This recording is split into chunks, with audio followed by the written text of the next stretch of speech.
নমস্কার বন্ধুরা, কেমন আছেন সবাই? আমার চ্যানেলে আপনাদের সকলকে স্বাগত জানাই।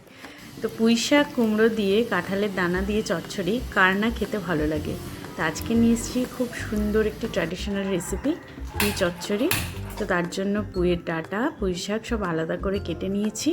তো গ্যাসে কড়াই চাপিয়ে কড়াইটা গরম করে তার মধ্যে সর্ষের তেল দিয়ে দিলাম। সর্ষের তেল দিয়ে রান্নাটা করবেন। এদিকে আমার চিংড়ি মাছটা কিন্তু ভাজা হয়ে গেছে, আমি একটি পাত্রে এটাকে তুলে নেব। তো আমি সেই একই তেলে কিছু ফোড়ন দেব। এখানে জিরে, একটা শুকনো লঙ্কা ফাটিয়ে দিয়ে দিলাম। দিয়ে ভালো করে নাড়িয়ে চাড়িয়ে তার মধ্যে দিয়ে দিলাম কয়েকটা রসুন কুচি। এবার এই ফোড়নটাকে খুব সুন্দর করে ভেজে নেব। তার মধ্যে দিয়ে দিলাম একটা বড় সাইজের পেঁয়াজ কুচি। দিয়ে এবার সমস্ত মশলা একসাথে ভেজে নেব। এবার এখানে অ্যাড করে দিলাম কয়েকটা কাঁঠালের দানার কুচি। দেখুন, কাঁঠালের দানাটা কিন্তু যেহেতু সেদ্ধ হতে একটু দেরি হয়, তাই একটু ছোট ছোট করে কেটে নিয়েছি। নিয়ে এবার সমস্ত মশলা একসাথে করে ভাজবো।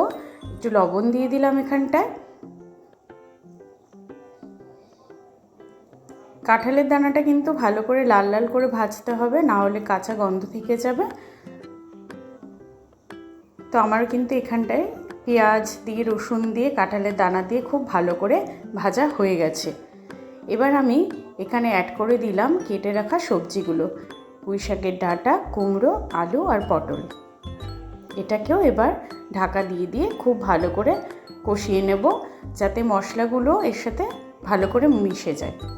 দিয়ে দিলাম এখানে পরিমাণ মতো 2 চামচ আদা, কাঁচা লঙ্কা আর জিরে বাটা।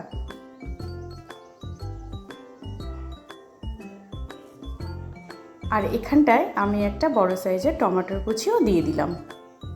দিয়ে এবার সমস্ত মশলা খুব ভালো করে সবজির গায়ে যাতে লেগে যায় সেভাবে আমি কষিয়ে নেব।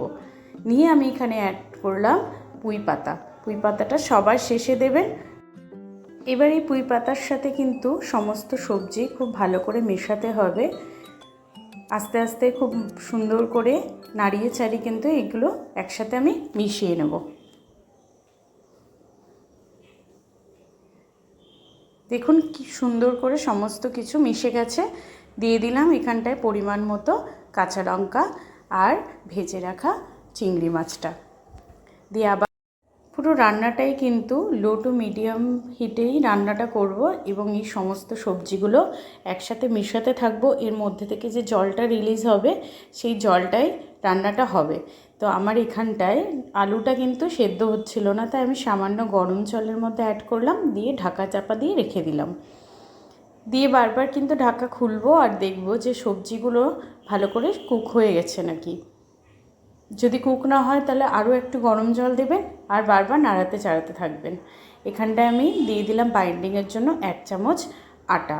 তো আটাটা দিয়ে আমি আটাটা দেওয়ার কারণ সমস্ত মশলার যাতে একসাথে মিশে যায়, বাইন্ডিংটা যাতে ভালো হয় তাই।